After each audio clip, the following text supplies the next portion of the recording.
guys, welcome back to our channel Good Guys Realtor. So today's topic is, can international student or a foreign investor buy a property in Canada? Yes or no? तो इसका answer है yes. International students or a foreign investor can buy a property in Canada. This is possible. The process is so much similar to a permanent resident or a person who holds a citizenship. The only difference is they have to pay deposit a little more than a PR or a citizen, and also there is a tax on buying the property, which is 15% of tax, also known as NSRT, non resident speculation tax. पूरे Canada में नहीं है ये tax, but कुछ regions पे है. इसका list मैं पोस्ट कर दूंगा, इसके बारे में और बात करेंगे. बट जिससे पहले हम वीडियो स्टार्ट करें, I want to tell everyone कि buying a property does not mean you will get the citizenship और you will get the permanent residence in the country. So वो एक टोटली डिफरेंट टॉपिक है. I don't know if you can get a citizenship or a permanent resident by buying a property. As per my knowledge, not possible. But if you want to get more details, you need to connect with an immigration lawyer. हमारा topic रहेगा strictly topic अभी property के बारे में. सो सबसे पहले सवाल उठता है कि प्रॉपर्टी ले क्यों कनाडा में. सबसे बड़ा रीज़न इसका ये है कि यहाँ पे rate of interest is low, यहाँ की गवर्नमेंट स्टेबल है, यहाँ की इकोनॉमी स्ट्रांग है, प्रॉपर्टी में स्ट्रांग अप्रिसिएशन मिलता है, एंड यहाँ का एम्प्लॉयमेंट रेट भी बहुत अच्छा है. फिर दूसरा सवाल आता है प्रॉपर्टी ले कहाँ पे. एरिया और region way you should spend the money. Not spend, I mean invest the money.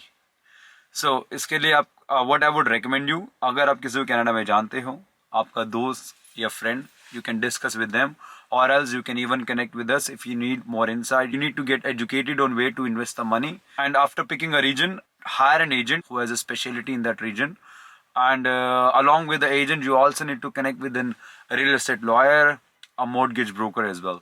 So पहले अपने टूल्स इकट्ठे कर लो. आपके सारे टूल्स रेडी हैं, आप प्रॉपर्टी ले सकते हैं. आंसर आपको मिल गया यस. सेकेंडली किस रीजन में लें. फिर हमारा नेक्स्ट फेज आता है कि किस तरह की प्रॉपर्टी खरीदें. So first of all, there is no limitation on the type of property you need to buy. You can buy any kind of property. You can even buy a farmland, you can buy a vineyard, you can buy residential, commercial, and there is no limit to the quantity as well. It depends on your credit or your financial situation, how much property you can afford to buy. फिर next step आता है कि हम क्या लें, pre-construction लें कि हम resale property लें. This is all personally your choice. It depends on what do you want to buy. अगर आपको रीसेल प्रॉपर्टी लेनी है वो भी ले सकते हो, अगर आपको प्री कंस्ट्रक्शन लेना है वो भी ले सकते हो. तो हम स्टेप्स शुरू करते हैं कि किस तरह प्रॉपर्टी लें. सबसे पहले you need deposit. The deposit required for the property for an international student और a foreign investor is 35% of the sale price of the property. 35% deposit आपके पास होना चाहिए. उसके बाद आपका नेक्स्ट स्टेप आता है मॉर्गेज अप्रूवल. आप किसी भी कैनेडियन बैंक या किसी मॉर्गेज ब्रोकर को कनेक्ट करके अपना अप्रूवल करा सकते हैं. प्रोसेस सेम है जैसे रेजिडेंस का होता है. You need to have your credit score, you need to show your income proof that yes you are strong enough to pay the mortgage for the property, and yes you can afford the property. अब जो लोग India में हैं, मेरे credit score की credit report की video एक बना चुका मैं ऑलरेडी कि क्रेडिट स्कोर होता क्या है, किस तरह वो गाइड करता है आपको चीज़ें खरीदने में, गाड़ियाँ खरीदने में या प्रॉपर्टी खरीदने में. इंडिया में जो क्रेडिट रिपोर्ट का इन्फॉर्मेशन प्रोवाइड करता है वो CIBL है, which is credit information bureau India limited, और इंडिया में इसको बोलते हैं CIR, which is credit information report. तो ये आपको किसी भी अपने इंडियन बैंक में कनेक्ट करोगे तो आपको रिपोर्ट मिल जाएगी आपकी, जो आपको मॉर्गेज अप्रूव कराने में हेल्प करती है. So just to give a brief up, आपने 35% डिपॉजिट इकट्ठा कर लिया, आपने मॉर्गेज ब्रोकर से मीटिंग कर ली, वर्चुअल मीटिंग कर सकते हैं, क्रेडिट स्कोर दिखा दिया, उसने आपको कैपेसिटी बता दी कितना मॉर्गेज मिल जाएगा. फिर आपने एजेंट भी हायर कर लिया प्रॉपर्टी ढूंढने के लिए.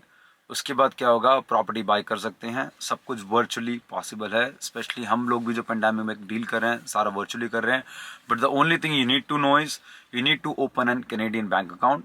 उसके लिए आपको किसी भी कैनेडियन बैंक से कनेक्ट करना पड़ेगा थ्रू ईमेल और through a call, and then you can set up a meeting.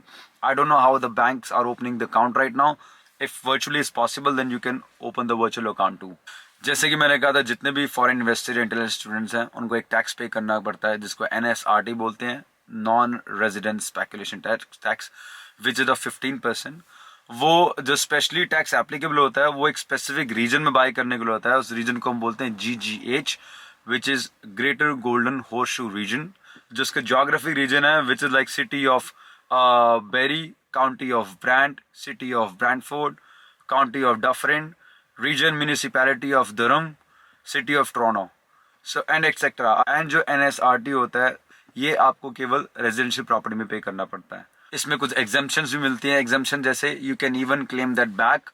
उसके लिए क्या करना पड़ेगा आपको, अगर आप प्रॉपर्टी खरीद लेते हैं और आपका जो स्पाउस है वो कैनेडियन रेजिडेंस है, तो उस केस में क्या होता है आपको वो रिबेट मिल जाता है। एंड ऑल्सो अगर आप as a foreign investor property खरीद रहे हैं एंड प्रॉपर्टी खरीदने के टाइम से विद इन 4 years आपकी परमानेंट रेजिडेंस हो जाती है इस कंट्री में, तब भी आप वो पैसा क्लेम कर सकते हैं टैक्स का, जो आपको रिफंड हो जाएगा।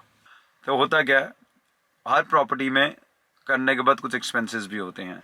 एक्सपेंसेस लाइक आपका क्लोजिंग कॉस्ट होता है which is 2 to 5% of the value of the mortgage you get approve for. जितनी भी आपकी मॉर्गेज है उसका 2 से 5% होगा आपका। एंड सेकेंडली ये आपका टैक्स भी पे करना पड़ेगा आपको at the time of closing along with the land transfer tax. And property bye करने के लिए कुछ हिडन एक्सपेंसेस भी होते हैं। हिडन एक्सपेंसेस जैसे आपकी लॉयर की फीस, आपका प्रॉपर्टी इंस्पेक्शन के लिए जो चार्जेस लगते हैं वो भी हिडन एक्सपेंस में आ रहता है, जो काफ़ी लोगों को पता नहीं होते, बट इट ऑल्सो इनके सम हिडन एक्सपेंसेस, तो वो भी आपके पास होने चाहिए। And as per me inspection में $500 का खर्चा आता है। एंड जो लॉयर्स की फीस है it varies from $500 to $1,000, but I will still recommend connect with the lawyer जो आपको ज़्यादा डिटेल दे पाएगा इस बारे में। Then you are good to go to buy property. तो काफ़ी इन्वेस्टर्स होंगे, उनके माइंड में सवाल होगा प्रॉपर्टी तो मैं ले लूँगा कनाडा में, उसको मैं रेंट पे दूंगा तो उसका टैक्सेस से कैसे होगा। So what you can do, you can file your taxes with CRA under section 216, जिसमें आपको क्या होगा, आपको रिबेट मिलता है टैक्सेस पे करने में।